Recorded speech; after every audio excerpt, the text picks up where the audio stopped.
Hey, good morning. Got this two-door fridge unit. I was asked to go there the other day and check it because nothing was working. And sure enough, nothing was working. It had a thermostat here, a constant cut-in thermostat, and the bulb sat down there. I didn't have one of those, so I put on just this one that sits in the air just to see what's going on. Got it running.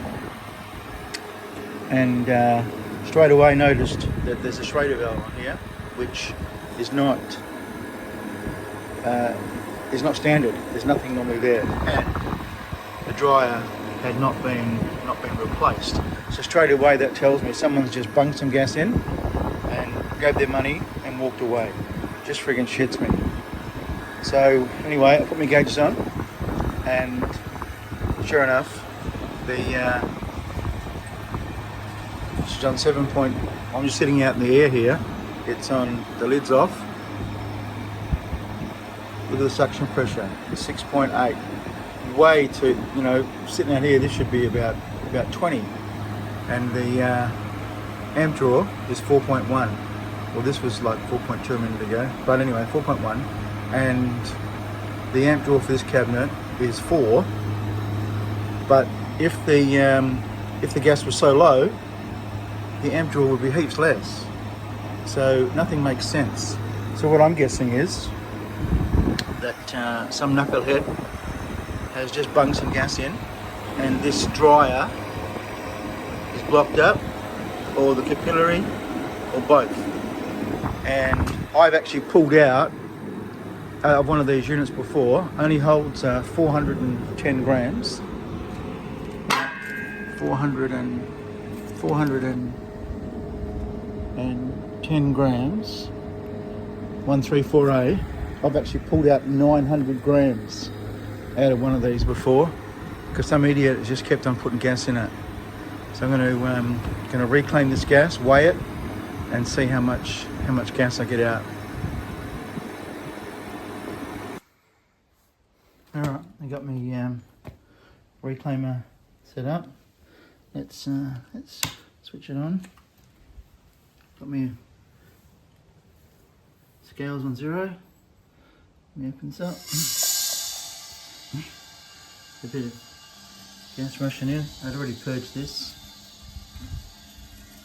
Alright, let's switch it on.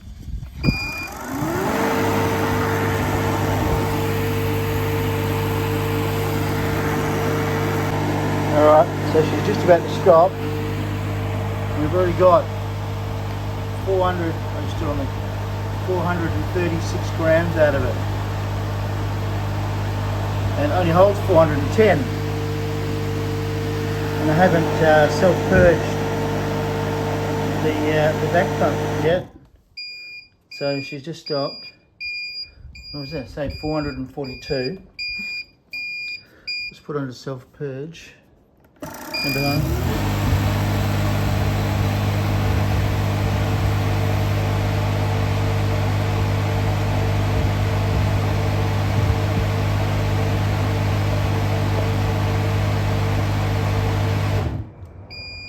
Okay, 456 we got out. More than should have been in there. And she was running low. The pressure was running low, and it wasn't feeding the coil. And the amp draw was higher than it should have been. None of it makes sense.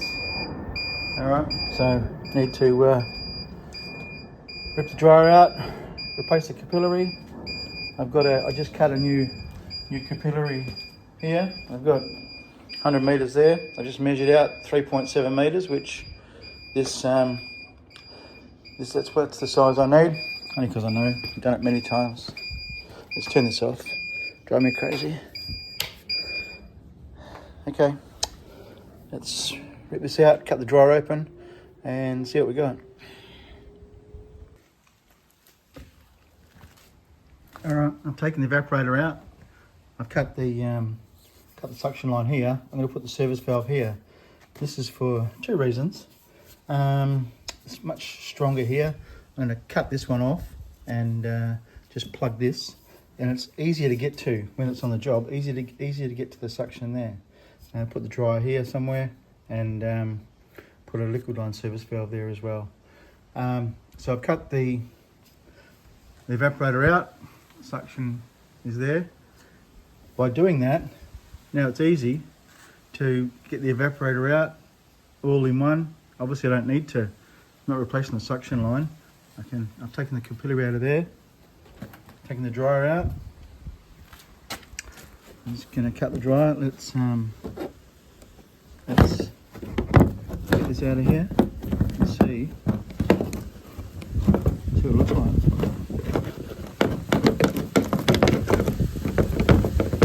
It's okay. Looks pretty normal.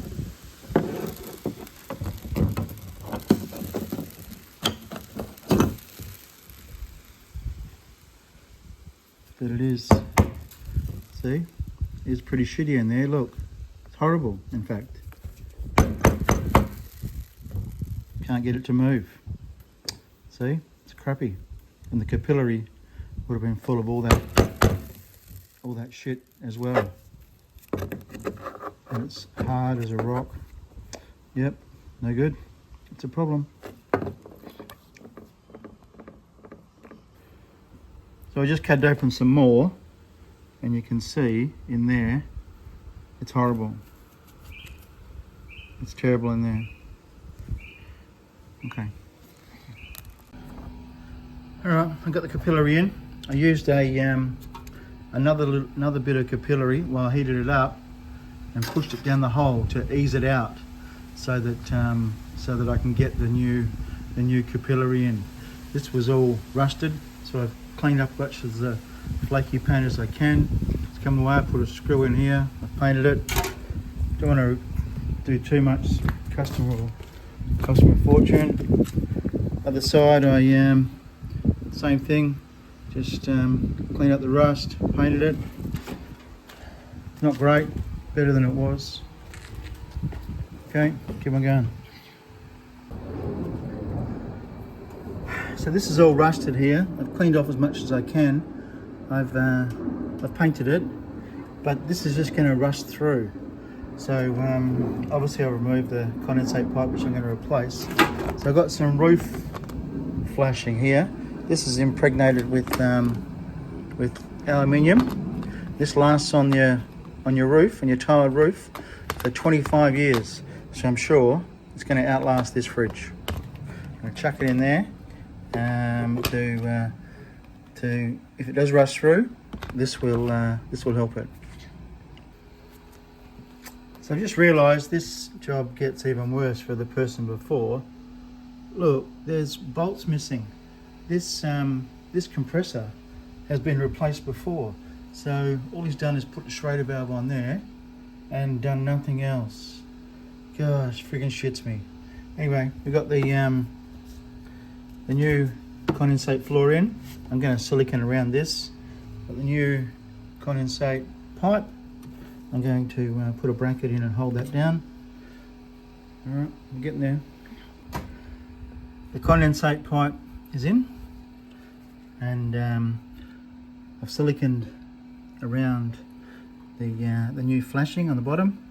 Put a bracket across the condensate pipe with a bit of rubber underneath the bracket. So now she's nice and solid. All right, I'll strap the lighting's a bit. Strap the capillary to the accumulator, trying to get as much surface area as possible, using a shitload of cable ties, so there's no chance of any rubbing. The original capillary tube is actually still in the suction line, wrapped around. I'm not going to do that. It takes too long. I probably wouldn't do a very good job anyway. So he's just being pressurized at the moment, and all seems to be good. Put on the vac pump shortly. Alright, while it's on the vac pump, just made up a simple controller box to control this thing. 25 amp relay, just connected with little Legos, a few cable glands. Simple, easy. Never rely on the controller to switch the compressor. They always fail. So 25 amp relay, perfect. Just a little DIN rail down there, easy. She's right up. Now just push it all in there. And cover them. Okay, finished. So we're drawing, what are we drawing now? We're drawing 3.9 amps. It's rated at 4.03, so it's drawing less amps than it should. It's got a full charge. I've replaced the compressor electrics because the old thermostat would have been registering the evaporator temperature, which the bulb was sitting in the evaporator and cutting the compressor in and out, in and out, in and out.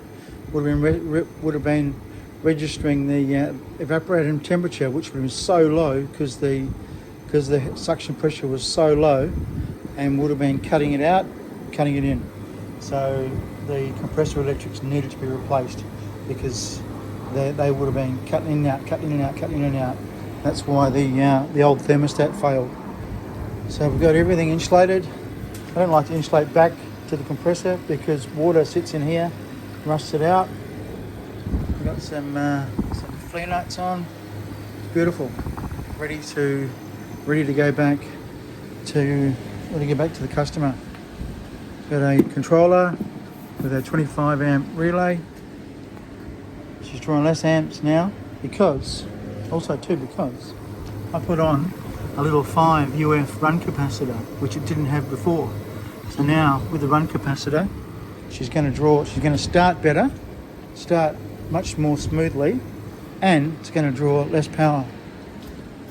Perfect. All right, I'll take it back to the customer.